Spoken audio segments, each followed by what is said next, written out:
नमस्कार दोस्तों, एडीआल story channel में आपका स्वागत है। हमारी आज की कहानी है घर की इज्जत। सुबह सुबह 6 बजे ही दरवाजे की बेल बजने लगी तो साधना ने गुस्से में चिल्लाते हुए अपनी ननद सुरेखा को बुलाया। सुरेखा, ओ सुरेखा, अरे कहाँ मर गई? तो 16 वर्षीय सुरेखा जल्दी से अपने कमरे से बाहर निकलकर घर के आंगन में आई और बोली, क्या हुआ भाभी? भाभी की बच्ची, दरवाजे की बेल कब से बज रही है? जाओ पहले दरवाजा खोल के आओ। एक काम भी ढंग से नहीं कर सकती क्या? चिल्लाते हुए साधना बोली, लेकिन भाभी ऐसा मैंने क्या कर दिया है? आपने तो मुझे कपड़े धोने को कहा था और मैं कपड़े मशीन में धुलने के लिए डाल दी हूँ। तो साधना गुस्से से तिलमिलाकर बोली, अरे मेरी इतनी महंगी साड़ियाँ तूने मशीन में धुलने के लिए डाल दी? अगर हाथ से धो देती तो हाथ कट जाते क्या? लेकिन भाभी मुझे क्या मालूम था कि वह साड़ियाँ मशीन से नहीं हाथ से धोनी है। अगर ऐसा था तो आप मुझे पहले ही बता देती, सुरेखा ने कहा। तो साधना गुस्से में एक जोरदार का तमाचा सुरेखा के गाल पर जड़ दिया। बदतमीज कहीं की, एक तो मेरी साड़ियां खराब कर दी, ऊपर से मुझसे सवाल जवाब कर रही है। लेकिन भाभी इसमें मेरी कोई गलती नहीं है। आगे से आप अपने कपड़े खुद ही धो लेना, मुझसे मत कहना, सुरेखा ने कहा। अच्छा, बहुत जुबान चलने लगी है। तभी सुरेखा का हाथ पकड़कर मड़ोड़ती हुई उसकी भाभी साधना बोली, भाभी छोड़ो मुझे। सुरेखा दर्द से कराहते हुए बोली। तो इसी समय रामविशाल जी वहां आए और अपनी बेटी का हाथ छुड़ाते हुए बोले, अरे यह क्या कर रही हो बहू? तभी साधना बोली, अरे एक काम ढंग से नहीं किया जाता आपकी बिलाडली बेटी से तो क्या हुआ? बिहू बिन माँ की बच्ची है, वह नादान है, तुम तो समझदार हो ना। तभी साधना गुस्से से बोली, नादान नहीं, कुछ ज्यादा ही होशियार है आपकी बेटी। वह जानबूझकर ऐसे काम करती है कि दोबारा उसे कोई काम करने को ही ना कहे। और हाँ, समझा दीजिए इसे, अगली बार अगर मेरे साथ ज्यादा होशियारी करने की कोशिश की तो अच्छा नहीं होगा। इतना बोलकर जैसे ही साधना अपने कमरे में गई तभी उसका पति विकास कमरे से बाहर आया और बोला, क्या हुआ साधना? पूरा घर सर पर क्यों उठा रखा है? क्या बात रहेगी? साधना अपने पति विकास से गुस्से में बोली, अरे एक तो तुम्हारी बहन ने मेरी इतनी महंगी साड़ियां वॉशिंग मशीन में धोकर खराब कर दी, ऊपर से आप मुझसे ही पूछ रहे हो कि मैं पूरा घर सर पर क्यों उठा रखी हूँ।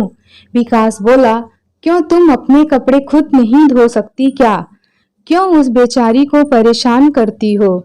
उसकी परीक्षा आने वाली है, अगर थोड़ा काम तुम कर लोगी तो छोटी नहीं हो जाओगी। अच्छा, अब मैं काम करूंगी तो इन लोगों का क्या अचार डालूंगी। साधना के इतना बोलते ही विकास अपना आपा खो बैठा और एक झन्नाटेदार थप्पड़ अपनी पत्नी के मुंह पर जड़ दिया।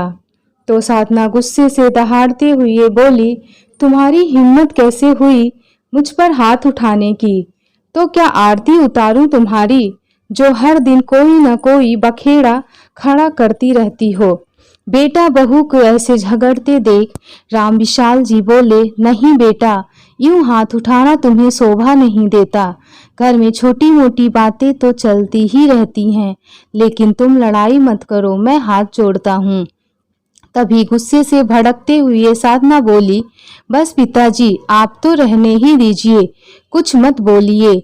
खबरदार साधना, जो मेरे पिताजी से इस तरह बदतमीजी से बात की तो क्या मैं डरती नहीं हूँ किसी से? अभी मैं अपनी मम्मी पापा को फोन करके बुलाती हूँ। ऐसा कहते हुए साधना पैर पटकते हुए अपने कमरे में चली गई। रामविशाल जी बोले, देख बेटा, बहू को रोक ले, क्योंकि बात बढ़ाकर कोई फायदा नहीं। पिताजी आप हर बार मुझे समझा बुझा कर मामला शांत करने को कहते हैं और यही कारण है कि उसकी हिम्मत आज इतनी बढ़ गई है।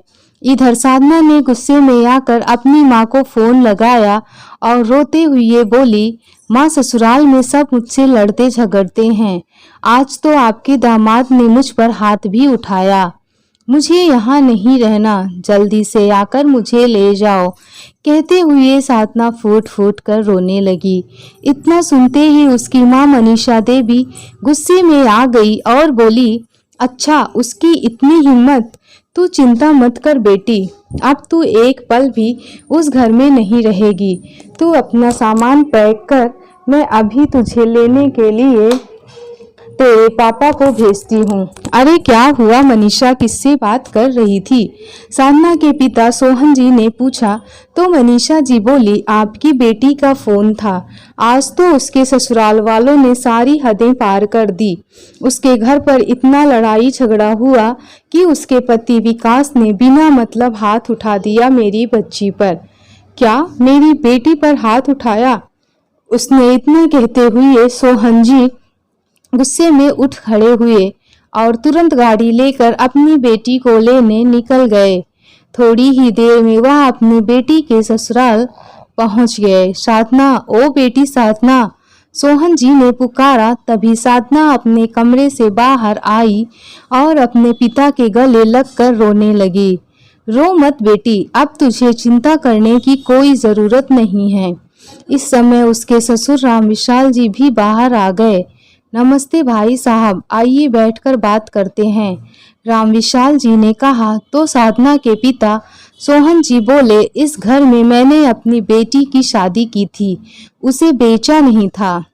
जो आप लोग उस पर जुल्म ढा रहे हैं। और कहाँ है आपका बेटा, बुलाइए उसे जरा। आवाज सुनकर विकास बाहर आया तो सोहन जी बोले, बहुत हाथ पैर चलने रहे हैं तुम्हारे, जवानी का जोश कुछ ज्यादा ही चढ़ गया है तुम पर। तुम्हें क्या लगता है कि साधना के आगे पीछे कोई नहीं है? अभी इसके माँ बाप जिंदा हैं। नहीं पिताजी, आपने केवल एक तरफा बात ही सुनी है। पूरी बात सुनेंगे तो आपको भी लगेगा कि कसूर आपकी बेटी का ही है। मुझे कोई बात नहीं सुननी है तुम लोगों की। चल बेटी, अपना सामान उठा और मेरे साथ चल। भाई साहब, ऐसा कदम मत उठाइए, हाथ जोड़ते हुए विकास के पिताजी राम विशाल जी बोले। तो विकास ने कहा, नहीं पिताजी, ले जाने दीजिए इन्हें, अपनी बेटी को, मुझे कोई जरूरत नहीं है इसकी। देख लिया भाई साहब, क्या कहा आपके बेटे ने, यही औकात है मेरी बेटी की इस घर में। लेकिन मैं भी इसे छोड़ूंगा नहीं, पुलिस में कंप्लेंट करवाऊंगा, महिला मंडल में शिकायत करूंगा और ऐसी जेल की हवा खिलाऊंगा कि वहां से निकलने को भी तरस जाओगे तुम लोग। इतना कहकर सोहन जी अपनी बेटी साधना को लेकर निकल गए। उधर साधना के मायके में जब ये बात उसके भाई भाभी को पता चली तो वह सुनकर हैरान रह गए। लेकिन माँ पिताजी को उसे लेने जाने से पहले हमसे बात तो करनी चाहिए थी। क्या आपको मालूम नहीं कि आपकी बेटी का स्वभाव कैसा है? साधना के भाई शिवांश ने कहा। तो मनीषा जी बोली, मुझे सब मालूम है, बहुत अच्छी है मेरी बेटी, कमी उन लोगों में है, मेरी बेटी में नहीं। अभी यह सब बातें चल ही रही थी कि तभी सोहन जी साधना को लेकर घर के अंदर आए और रोते हुए साधना अपनी माँ के गले लग गई। तो सोहन जी बोले, नहीं बेटी, अब तू नहीं रोएगी, रोएंगे वह लोग जिन्होंने मेरी बेटी को खून के आंसू रुलाए हैं। फिर मनीषा जी बोली, हे भगवान, मार मार के मेरी फूल सी बच्ची का क्या हाल कर दिया है उन लोगों ने। तभी उसकी भाभी सौम्या बोली, लेकिन पिताजी, मुझे यह तो बताइए कि साधना दी को यहाँ लेकर आने से क्या समस्या का हल निकल जाएगा? अपनी बहू की बात सुनते ही सोहन जी रौब भरी आवाज में बोले, समस्या का हल कैसे निकालना है वह हम जानते हैं, तुम ज्यादा दिमाग मत चलाया करो। मेरी बेटी बेचारी भूखी प्यासी आई है, उसके लिए खाने का इंतजाम करो। उनकी बात सुनकर सौम्या चुपचाप वहां से चली गई। तभी साधना बोली, भाभी तो कुछ ज्यादा ही बोलती हैं। अरे तू चिंता मत कर बेटी, अभी तेरे माँ बाप जिंदा हैं, हम जानते हैं कि हमारी बेटी का कोई कसूर नहीं है, फिर किसी के बोलने से क्या फर्क पड़ता है। अपने बेटे शिवांश को घूरती नजरों से देखते हुए वह बोले। तो शिवांश बोला, लेकिन पिताजी, कोई भी कदम उठाने से पहले आपको दोनों तरफ की बातें सुनाई ही देनी चाहिए। तो बेटा, मुझे मालूम है कि तुझे तेरी बहन बोझ लग रही है, इसलिए तू ऐसी बातें कर रहा है। वह भले ही तुझे बोझ लगती हो, लेकिन मेरे लिए वह बोझ नहीं है। बड़े आराम से मैं अपनी बेटी को बिठा कर खिला सकता हूँ। सोहन जी ने कहा तो उनका बेटा वहां से उठकर चला गया। तभी साधना बोली, देखा पिताजी, किस तरह से मुंह फुलाकर चला गया मेरा अपना भाई। फिर मनीषा जी बोली, तू वह सब छोड़ बेटी, मुझे तो बस इतना बता कि तेरे बिना 4 दिनों में ही उन लोगों के होश ठिकाने आ जाएंगे। सास तो तेरी है नहीं और ननद है जो किसी काम को हाथ भी नहीं लगाती। कौन काम करेगा उस घर का? अरे होश तो उनकी मैं ठिकाने लगाऊंगा। सबसे पहले तो मैं बिचौलिए से बात करता हूँ और उसके साथ मिलकर पुलिस में ऐसी शिकायत लिखवाऊंगा कि बेटी तेरे पैरों में गिरकर गिड़गिड़ाएंगे वह सब। और बेटी, तुझे परेशान होने की जरूरत नहीं है, तू कमरे में जाकर आराम कर। पिता के कहने पर साधना कमरे में आराम करने चली गई। शाम के समय जब साधना अकेले बैठी थी तो उसकी भाभी सौम्या उसके पास आकर बैठ गई और समझाने लगी, साधना दी, आपको क्या लगता है इस तरह पापा के साथ यहाँ आकर क्या आपने अच्छा किया? अच्छा यहाँ ना आती तो और क्या करती? वहाँ बैठी मार खाती रहती और नौकरानी की तरह काम करती रहती। अरे इन छोटी छोटी बातों पर अपना घर छोड़कर मायके नहीं आना चाहिए। अरे भाभी भैया तो आपके साथ बहुत अच्छा व्यवहार करते हैं, तभी आज आप यह बात कह रही हैं। जिस दिन उन्होंने आपको एक थप्पड़ भी लगा दिया ना, उस दिन आप भी यही कदम उठाने पर मजबूर हो जाएंगी। मैंने तो अब तक बहुत कुछ सहन किया है और जब पानी सर से ऊपर चला गया तभी यह कदम उठाया है। लेकिन साधना दी, यूं घर बैठकर कब तक काम चलेगा? अपने ससुराल वापस तो जाना ही पड़ेगा। क्यों? मैं क्यों वापस जाऊं? जब वह लोग सुधरने को तैयार नहीं हैं तो मैं क्यों वहां जाकर अपनी जिंदगी खराब करूंगी? मैं उनसे तलाक लेकर अपनी जिंदगी की फिर से नई शुरुआत करूंगी। कोई अच्छा सा लड़का देखकर मेरे माँ बाप मेरी दूसरी शादी करवा देंगे। साधना बोली तो उसकी भाभी ने कहा, अच्छा तो तुम उन्हें गलत बताती हो और अगर कल को दूसरी शादी करके वह लोग भी ऐसे ही निकले तो क्या तीसरी जगह शादी करोगी? तो साधना बोली, सब लोग एक जैसे नहीं होते भाभी, और वैसे भी कहीं और मेरी दोबारा शादी हो या ना हो, लेकिन मैं उस घर में वापस जाना मंजूर नहीं करूंगी, भले ही मैं सारी उम्र यहीं बैठी रहूं। फिर सौम्या बोली, लेकिन साधना दी, तलाकशुदा जिंदगी जीना आसान नहीं होता। तुम क्या जानो समाज के लोग कैसी कैसी बातें बनाते हैं, और बेटी को ऐसी हालत में देखकर तो माँ बाप को भी चैन नहीं आता। अपनी भाभी की यह बात सुनकर साधना गुस्से से बोली, तो तुम क्या चाहती हो, मैं इस घर से चली जाऊं?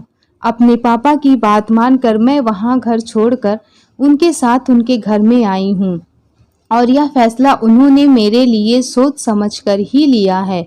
अभी सौम्या कुछ कहने ही जा रही थी कि तभी साधना बोली, बस भाभी, मुझे सब मालूम है, तुम तो चाहती ही नहीं हो कि मैं इस घर में रहूं।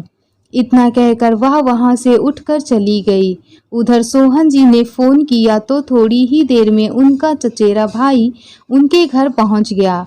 अरे किशोर जी, किस जन्म का बदला लिया है तूने हमसे? क्या मेरी बेटी तेरी कुछ नहीं लगती थी जो उसका ऐसी जगह रिश्ता करवा दिया, और हमने भी तेरी बात मानकर उसे ऐसे घर में पटक दिया। ऐसी जगह रिश्ता करवाया मतलब अच्छा भला घर है, घर वाले भी अच्छे हैं, कमी किस बात की है? किशोर जी ने कहा। तो सोहन जी बोले, अच्छा वह लोग मेरी बेटी को मारते पीटते हैं, लड़ाई झगड़ा करते हैं और तुझे उस घर में कोई कमी नजर नहीं आती है? तो कमी क्या हम लोगों में है? अरे भाई सोहन, घर में छोटी मोटी बात तो हो जाए तो उसे यूं ही सुलझा लेना चाहिए। अरे छोटी मोटी बात नहीं, हाथ उठाया है उसने मेरी बेटी पर।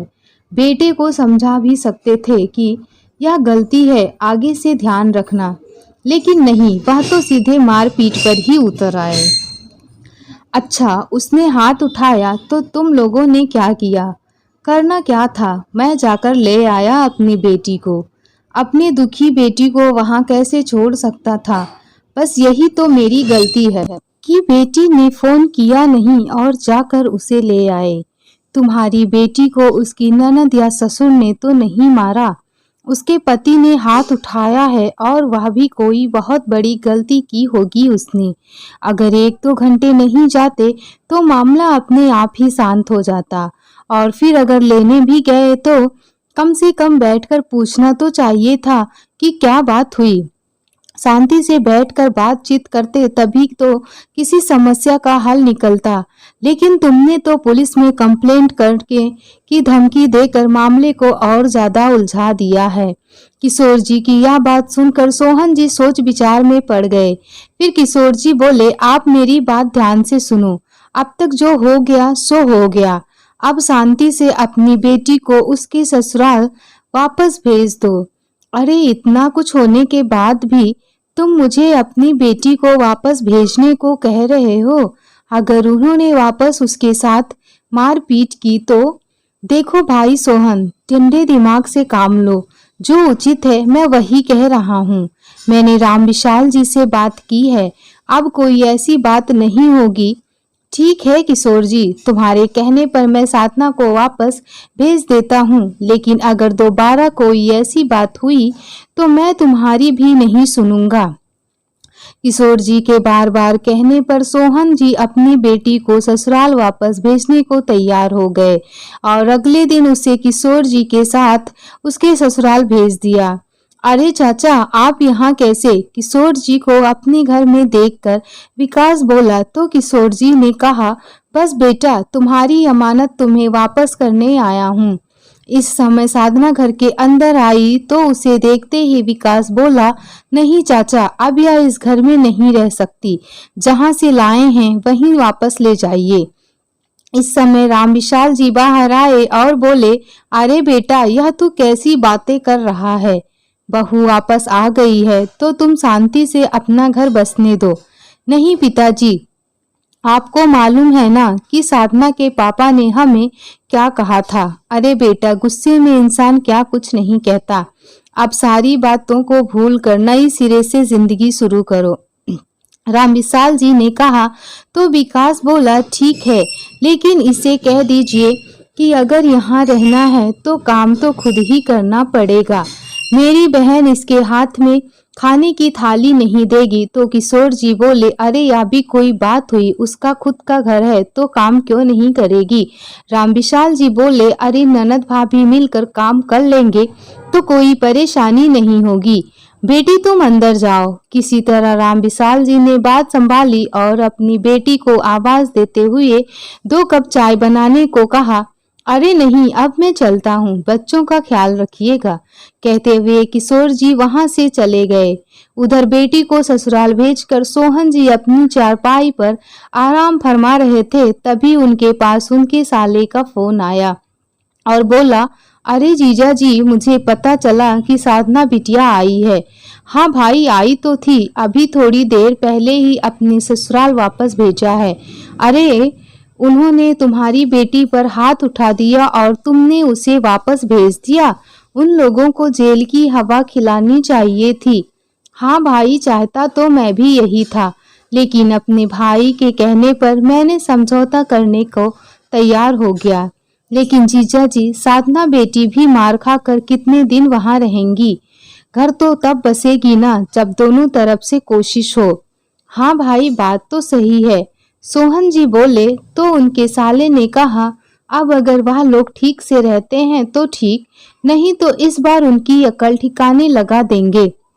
कोर्ट केस करवाकर अगर उन्हें नाक रगड़ने पर मजबूर नहीं किया तो मैं भी लड़की का मामा नहीं। ठीक है जीजा जी, अब मैं फोन रखता हूँ, कोई जरूरत हो तो बताइएगा। आज साधना को अपने ससुराल आए हुए 2 दिन बीत चुके थे। सुबह के समय राम विशाल जी ने साधना को आवाज देते हुए कहा, अरे साधना बेटी, जल्दी से मेरे लिए नाश्ता बना दो, आज मुझे खेत में जल्दी जाना है। सुरेखा बेटी तो अपनी परीक्षा देने गई है, नहीं तो मैं उसे कह देता। अपने ससुर की इतनी बात सुनते ही साधना नींद से जागी और गुस्से से पैर पटकते हुए बाहर आई। हाँ तो क्या हुआ, रसोई घर को ताला तो नहीं लगा? खुद जाकर 2 रोटी बनाकर खा लो। मैं यहाँ किसी की नौकरानी नहीं हूँ जिसे जब ऑर्डर दिया और काम करवा लिया। अरे बेटी, इसमें नौकरानी वाली कौन सी बात हो गई? 2 रोटियां ही तो बनानी हैं। 2 रोटियां हो या 4, मुझसे नहीं पकाई जाती। जिसे खाने हो खुद जाकर पका ले। चिल्लाते हुए साधना ने कहा तो विकास आवाज सुनकर बाहर आया। क्या हुआ पिताजी, आज फिर कोई बात हो गई क्या? अरे बेटा, मैंने तो सिर्फ 2 रोटी पकाने को कहा था। तो फिर विकास ने पूछा, तो साधना चिल्लाई फिर क्यों? मैं किसी की नौकरानी नहीं हूँ जो इशारों पर नाचती फिरूं। जिसे खाना खाना है खुद जाकर पका ले। साधना के इतना कहते ही विकास ने फिर से उसे एक जोरदार का थप्पड़ जड़ दिया। ना बेटा, उसे मारता क्यों है? क्यों लड़ाई झगड़ा करके अपना ही घर बिगाड़ते हो?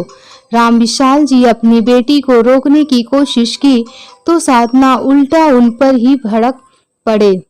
अरे घर तो मेरा तुम लोगों ने बिगाड़ रखा है।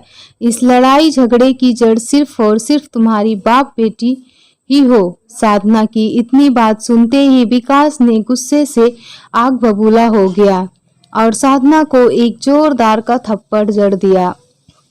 फिर साधना गुस्से से बोली, जिन हाथों से तुमने मुझे मारा है ना, उन्हीं हाथों से जेल की चक्की ना पिसवाई तो मेरा नाम भी साधना नहीं। इतना कहते हुए साधना ने अपना बैग पैक किया और वापस अपने मायके चली गई। उधर उसके मायके में उसकी भाभी सौम्या सबके लिए गरम गरम पकौड़े बनाकर सबको परोस रही थी और परिवार के सभी लोग उसके बनाए पकौड़े की तारीफ कर रहे थे। तभी अचानक अपने सामने साधना को देखकर सभी हैरान रह गए। क्या हुआ बेटी, कैसे आई? सोहन जी ने पूछा तो साधना रोते हुए बोली, अब मैं उस घर में दोबारा कभी नहीं जाऊंगी। लेकिन बात क्या हुई? कोई लड़ाई झगड़ा हुआ क्या? बस लड़ाई झगड़ा नहीं, उसने तो आज फिर मुझे मारा। सारा दिन घर का काम करके रात को थक हार कर सोती हूँ। अब अगर सुबह थोड़ी देर ज्यादा सो गई तो इसमें भी उन लोगों को परेशानी है। सुबह सुबह आवाज देनी शुरू कर दी कि नाश्ता बना दो। अब क्या मैं उन लोगों के घर की नौकरानी हूँ? यह बात सुनकर उसकी भाभी सौम्या बोली, अरे इतनी छोटी सी बात पर तुम यहाँ चली आई। 2 रोटी ही तो पकानी थी तो पका देती, तुम तो रहने ही दो। बहू अंदर जाकर खाना पकाओ। बेटी तू यहाँ बैठ, तेरे पापा ने तो बहुत बड़ी गलती कर दी जो किशोर जी के कहने पर तुझे वापस भेज दिया, मनीषा जी ने कहा। तो साधना रोते हुए बोली, माँ मुझे तो लगता है कि मैं ही पागल हूँ जो बार बार मुंह उठाकर यहाँ चली आती हूँ। यहाँ किसी को तो मेरी कोई फिक्र है ही नहीं। नहीं बेटा, यह तो कैसी बातें कर रही है? सोहन जी उसके आंसू पोंछते हुए बोले तो साधना बोली, आपको क्या पता सारा दिन मैं घर का कितना काम करती हूँ, यह सोचकर कि किसी तरह मेरा घर बस जाए। लेकिन वह लोग तो घर बसाना ही नहीं चाहते। नहीं बेटी, कोई ज़रूरत नहीं है किसी काम को हाथ लगाने की। बेटी है तू मेरी, किसी के घर की नौकरानी नहीं जो सारी उम्र उनकी गुलामी करती रहेगी, मनीषा जी ने कहा। तो साधना बोली, बस अब मैं कुछ नहीं जानती, मैं तो उन पर केस करके ही दम लूंगी। अब मैं किसी के कहने पर भी वहां नहीं जाने वाली। वह लोग तो हर बार यही सोचेंगे ना कि पहले तो आकर सीना चौड़ा करके अपनी बेटी को ले जाते हैं और उसके बाद खुद ही उसे वापस छोड़ने आ जाते हैं। इस तरह तो सारी उम्र वह मुझ पर अपना हुक्म ही चलाते रहेंगे ना। बेटी तू चिंता मत कर, अब वही होगा जो तू चाहेगी, सोहन जी ने कहा। तो साधना भड़क उठी, बस पापा, आप हमेशा यही कहते हो लेकिन फिर से मुझे उसी नरक में भेज देते हो। नहीं बेटी, तू कैसी बात कर रही है? इस बार तो मैं उन लोगों को नहीं छोड़ूंगा, सोहन जी गुस्से से बोले। तो मनीषा जी ने कहा, मैं तो कहती हूँ कोर्ट केस करो उन लोगों के खिलाफ और दहेज का आरोप लगाओ कि वह जेल में ही सड़ते रहें ताकि अकल ठिकाने आ जाए। फिर सोहन जी साधना से पूछने लगे, बेटी तूने तो अपना मन बना लिया है ना? कहीं यह ना हो कि कोर्ट केस करके तू अपने फैसले से पीछे हट जाए। नहीं पापा, मैं क्यों पीछे हटूंगी? मैं तो खुद उन लोगों से दुखी हूँ। जितनी जल्दी हो सके मुझे तो उन लोगों से छुटकारा चाहिए। बस तो ठीक है बेटी, मैं आज ही वकील से बात करके आता हूँ।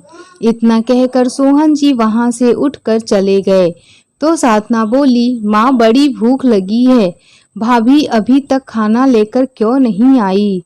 सौम्या बहू, अभी तक खाना नहीं बना की रही हो या रसोई में जाकर सो गई? अभी लाई माँ जी, कहते हुए सौम्या जल्दी से प्लेट में खाना परोस कर ले आई। बेटी आराम से बैठकर खाना खाओ और खाना खाकर अंदर जाकर आराम करो, बाकी का हम देख लेंगे। रात को सारा काम निपटा कर जब सौम्या अपने कमरे में गई तो देखा कि उसका पति शिवांश अभी तक लैपटॉप पर अपनी ऑफिस का कुछ काम कर रहा था। तो सौम्या बोली, अरे थोड़ा बहुत घर पर भी ध्यान दिया करो। क्यों, क्या हो गया? शिवांश बोला।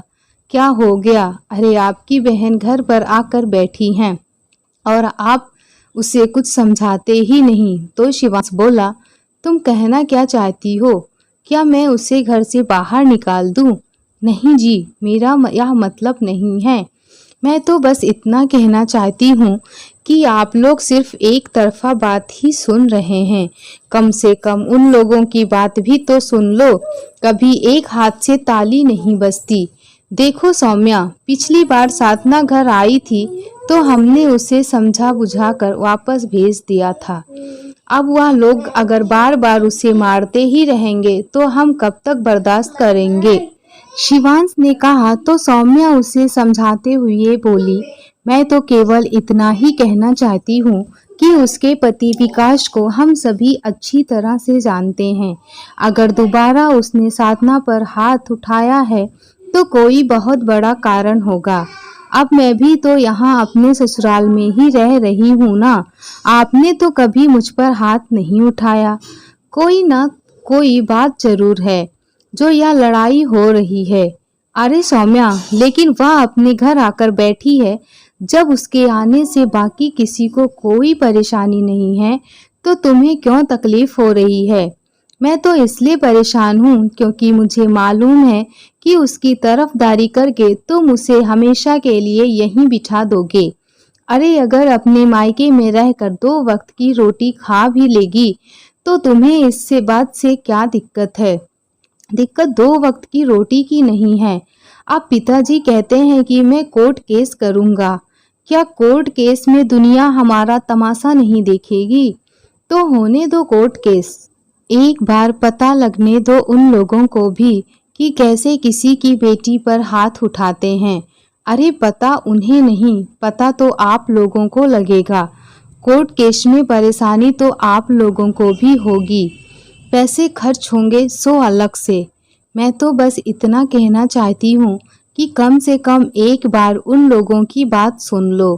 केवल अपनी बेटी की बात सुनकर फैसला लेना सही नहीं है। अरे जब उन लोगों को ही इसकी ज़रूरत नहीं है तो हम क्यों जाएं उनसे बात करने? उसे तलाक दिलवाकर हम उसकी दूसरी शादी कर देंगे। अभी उसकी कौन सी उम्र निकल चुकी है। अच्छा बस यही काम करते रहेंगे। वहां से लाकर यहाँ बिठा दिया और यहाँ से ले जाकर दूसरे के घर में भेज दिया। क्यों अपनी बेटी की जिंदगी बर्बाद कर रहे हैं? अभी कुछ नहीं बिगड़ा, सोच समझकर फैसला लो। अरे मुझे सब पता है। उसके यहाँ रहने से तुम्हें तकलीफ हो रही है, तुम्हारा काम बढ़ गया है, इसलिए तुम यह सब बोल रही हो। और वैसे भी सही गलत देखने के लिए हम लोग यहाँ बैठे हैं। तुम अपने काम से मतलब रखा करो। इतना कहकर शिवांश सो गया। अगले दिन सुबह सुबह सौम्या ने कपड़े धोने की मशीन लगा दी और सबके लिए नाश्ता बनाने लगी। सब्जी बनाकर जैसे ही छत पर कपड़े सुखाने के लिए गई तो वहीं साधना अपने किसी सहेली से फोन पर बात कर रही थी। उसे मालूम नहीं था कि उसकी भाभी उसके पीछे ही है। बात करते हुए साधना बोली, नहीं यार, अब तो मैं उसे घर में बिल्कुल भी वापस नहीं जाऊंगी। सारी उम्र क्या घर के काम ही करती रहूंगी। यहाँ आराम से अपनी मर्जी से सुबह उठती हूँ, हाथ में खाना मिलता है, फिर मैं उस घर में क्यों जाऊंगी। ऐसा कहते हुए साधना हंसने लगी। उसकी हंसी सौम्या के कानों में तीर की तरह चुभ रही थी। फिर साधना बोली, अरे भाभी का क्या है, उसे तो आदत है दिन भर का घर का काम करने की। उसकी क्या मजाल है जो मेरे माँ बाप के आगे जुबान भी खोल सके। इतनी बात सुनकर सौम्या का चेहरा गुस्से से लाल हो गया और बोली, अच्छा तो यह बात है, तुम वहां से सिर्फ इसलिए आई हो कि वहां काम करना पड़ता है और यहाँ रहते हुए तो तुम्हारी ऐशी ऐश है। तो साधना बोली, देखो भाभी, यह घर मेरे माँ बाप का है और मैं पूरे हक से इस घर में रह सकती हूँ। आप कौन होती हैं मुझे कुछ कहने वाली। अच्छा, अब मुझे समझ में आया कि आपको इतनी जलन क्यों हो रही है। मैं यहाँ आराम से बैठी हूँ और आपको दिन भर काम करना पड़ता है। जलन तो होगी ही, लेकिन कोई और रास्ता भी तो नहीं है आपके पास, काम तो करना ही पड़ेगा। साधना की इतनी बात सुनते ही सौम्या बोली, अच्छा हुआ जो तुम्हारी असलियत मेरे सामने आ गई। बहुत सेवा कर ली तुम्हारी, बहुत खिला दिया तुम्हें बिठाकर। मैं तुम्हारी नौकरानी नहीं हूँ जो दिन भर तुम्हारी सेवा में लगी रहूं। तो साधना बेशर्मी से बोली, ठीक है भाभी, अगर आप नहीं बनाओगी तो माँ बना देगी। तो सौम्या बोली, अरे कुछ तो शर्म करो, इस उम्र में माँ से काम करवाओगी। जानती भी हो तुम्हारे कारण माँ और पापा कितने परेशान हैं और तुम अपना घर उजाड़ कर यहाँ बैठी हो। फिर साधना ने कहा, अच्छा भाभी, मैं अपना घर उजाड़ कर बैठी हूँ तो कम से कम आप तो अपना घर संभालो। मैं तो अपना घर संभाल ही रही हूँ, तुम्हारी तरह हर 2 दिन बाद अपना बैग उठाकर अपने मायके नहीं चली जाती। अभी यह बात हो ही रही थी कि शिवांश वहां आया और बोला, अरे क्या हुआ सौम्या, क्यों इतनी जोर जोर से चिल्ला रही हो, क्यों मेरी बहन को दुखी कर रही हो। अच्छा, मैं आपकी बहन को दुखी कर रही हूँ या इसने हम सबको परेशान कर रखा है। सौम्या चिल्लाई तो साधना बोली, इसे तो मेरे यहाँ रहने से परेशानी है। अच्छा तो क्यों ना परेशानी हो, क्या मैं नौकर हूँ जो सारा दिन इस घर का काम करती रहूं। अगर तुम्हारी बहन इस घर में रहेगी तो मेरे साथ घर का सारा काम करवाएगी। इतना सुनते ही शिवांश ने अपनी पत्नी सौम्या को एक तमाचा लगा दिया और अपनी पत्नी से बोला, सौम्या, अगर इस घर में तुम्हें रहना है तो चुपचाप रहो, नहीं तो निकल जाओ मेरे घर से। अपने पति का व्यवहार देखकर सौम्या हैरान रह गई, लेकिन अब उसने भी तय कर लिया था कि वह इस घर में एक नौकरानी की हैसियत से नहीं रह सकती। वह अपने कमरे में गई और सामान पैक करने लगी। जैसे ही अपना बैग लेकर बाहर निकलने लगी तो उसे जाते देख सोहन जी और मनीषा जी बोले, अरे बहू, यह कहाँ जा रही हो। छोटी छोटी बातों पर यूं बैग उठाकर मायके नहीं चले जाया करते। तो सौम्या ने कहा, अच्छा, आज आपको यह छोटी सी बात लग रही है और जब बात अपनी बेटी पर आती है तब आपका यह विचार कहाँ चले जाते हैं। तो सोहन जी बोले, लेकिन बेटी, बात क्या हुई, यह तो बताओ। देखिए पापा जी, ज़्यादा बात तो मैं नहीं करूँगी, लेकिन इतना ज़रूर कहूँगी कि इस घर में मैं नौकरानी बनकर नहीं रह सकती। अच्छा तो तुम्हें हमारी बेटी से दिक्कत है, सोहन जी ने कहा। तो सौम्या बोली, अरे मुझे आपकी बेटी से परेशानी नहीं है, बल्कि वह तो अपने आप में एक परेशानी है। हरे माँ बाप तो अपनी बेटी को समझाया करते हैं, उसका घर बसाने की सोचते हैं कि बेटी कोई बात नहीं, छोटी मोटी बातें तो हर घर में होती रहती है, लेकिन यहाँ तो आप ही उसका घर उजाड़ने में लगे हुए हैं और उसके घर के साथ साथ मेरा घर भी उजड़ रहा है। क्या आज तक मैं आप लोगों के सामने कभी ऊंची आवाज में बात की हूँ, लेकिन आज बात हद से ज्यादा बढ़ चुकी है। बहू की बात सुनकर सोहन जी बोले, तो ठीक है, अगर तुम्हें हमारी बेटी से इतनी परेशानी है तो जाओ अपने घर, हम अपनी बेटी को बिठा कर खिला सकते हैं। इतनी बात सुनकर सौम्या वहां से निकल गई। सौम्या के जाने के बाद मनीषा जी बोली, अरे यह आपने क्या किया? बेटी का घर तो उजड़ ही चुका था, अब तो हमारे बेटे का घर भी खराब हो रहा है। तो सोहन जी ने कहा, होता है तो हो जाने दो, लेकिन मेरी बेटी को कोई परेशान करे यह मैं बिल्कुल सहन नहीं करूँगा। एक सप्ताह बीत चुका था। मनीषा जी सारा दिन घर का काम करते करते बीमार हो गई थी, जिस कारण उन्होंने अपनी बेटी साधना को खाना बनाने और कपड़े धोने को कह दिया। अब तो घर का काम करते करते साधना की आंखें बाहर आने लगी। बड़ी मुश्किल से सारा काम निपटा कर बैठी तो मनीषा जी बोली, बेटी साधना, तेरे पापा को गैस की शिकायत हो रही है, उनके लिए थोड़ी सी खिचड़ी बना देना। इतना सुनते ही साधना गुस्से से बोली, माँ, आप लोगों ने तो मेरा जीना हराम करके रख दिया है, इतना काम तो आप खुद भी कर सकती हैं ना।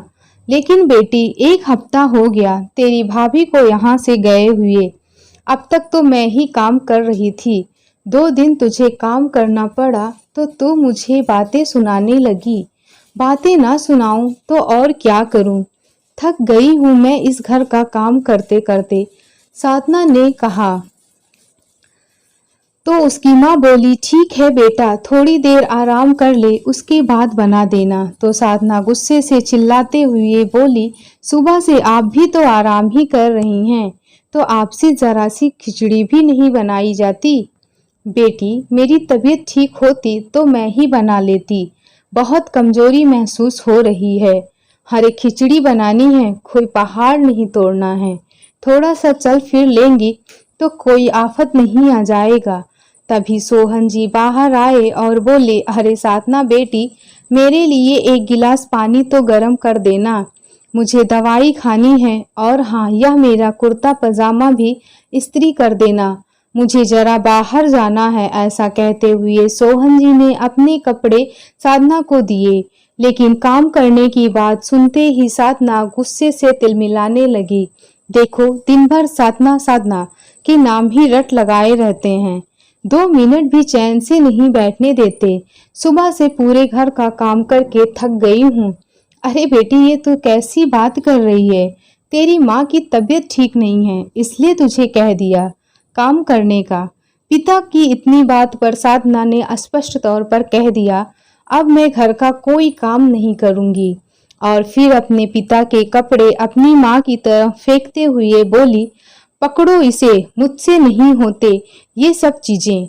और पैर पटकती हुई अपने कमरे में सोने चली गई। अपनी बेटी का यह व्यवहार देखकर सोहन जी और मनीषा जी हक्के बक्के रह गए। तुम्हारी बेटी का दिमाग खराब हो गया है क्या, जो इस तरह की बातें कर रही है? हमने तो आज तक कभी उससे ऊंची आवाज में बात तक नहीं की थी। इतना प्यार दिया था हमने अपनी बेटी को, और अब बहू के जाने के बाद यह हमारे साथ इतना बुरा बर्ताव कर रही है। तो मनीषा जी ने कहा, इसके कारण हमारी बहू भी नाराज होकर अपनी मायके चली गई है। उसके माँ बाप को एक बार फोन करके देख लेते हैं, क्या पता वह वापस आ जाए।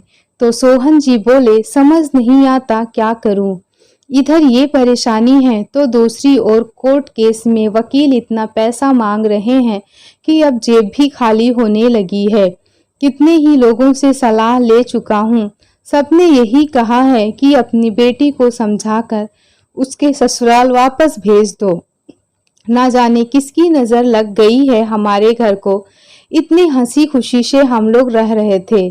जब से साधना लड़ झगड़ कर यहाँ आई है, तब से हमारे घर की शांति ही खत्म हो गई है। अब तो मुझे लगता है कि हमने अपनी बेटी को यहाँ लाकर बहुत बड़ी गलती कर दी। जिस तरह से यह कैंची की तरह जुबान चला रही है, मुझे तो यही लग रहा है कि सारा कसूर इसका ही निकल कर आएगा।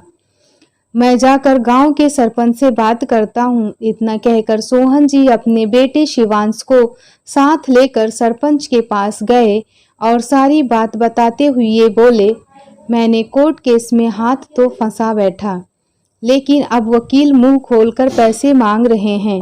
इतना पैसे मैं कहाँ से लाऊं? तो सरपंच जी बोले, अरे भाई, या कोर्ट कचहरी छोड़ो और अपनी बेटी को उसके ससुराल भेज दो। अरे सरपंच जी, कैसी बातें कर रहे हैं?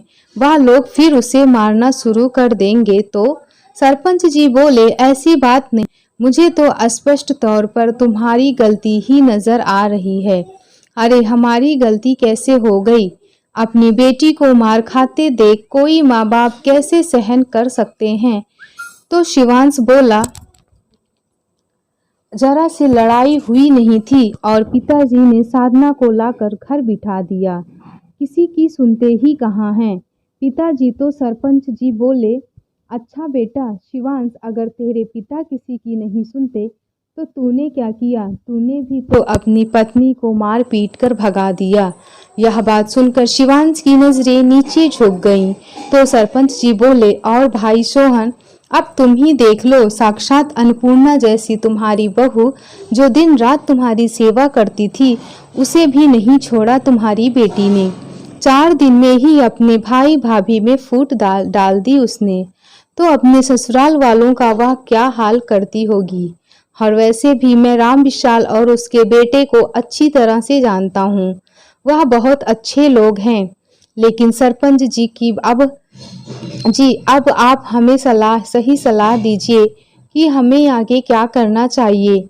तो सरपंच जी बोले, मेरी तो यही सलाह है कि सबसे पहले तू अपनी बेटी को समझाओ कि उसे ससुराल में कैसे रहना चाहिए, क्योंकि सारी गलती उसकी है, और उसे अच्छी सीख देकर उसके ससुराल लेकर जाओ। यह सुनकर सोहन जी बोले, अरे लेकिन मैं उन लोगों से कैसे नजरें मिलाऊंगा? अरे भाई सोहन, तो नजर तो मिलानी ही पड़ेगी और उनसे माफी भी मांगनी पड़ेगी।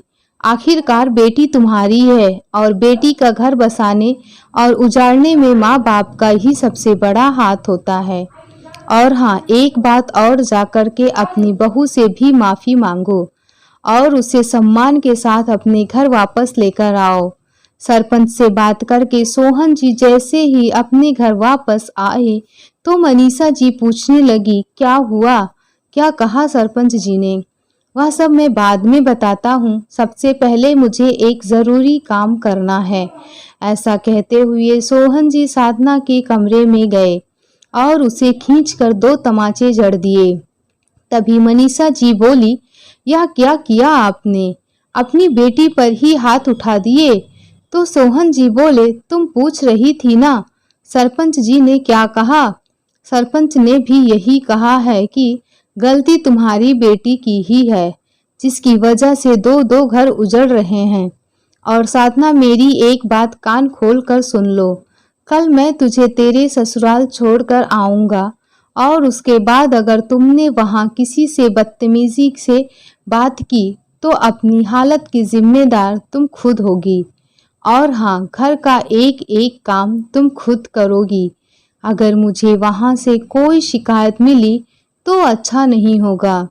कल तेरे जाने के बाद मैं अपने घर की लक्ष्मी को इस घर में वापस लेकर आऊंगा, जिसे तेरे कारण इतने दुख सहन करने पड़े हैं। और हाँ, झगड़ कर यहाँ वापस आने के बारे में तो सोचना भी मत, नहीं तो मुझसे बुरा कोई नहीं होगा। तभी साधना जी भी बोली, अपने आपसी मामले को खुद सुलझाने की कोशिश करना, अपने ससुर ननद और पति की देखभाल अच्छे से करना और उनसे कभी जुबान मत लड़ाना।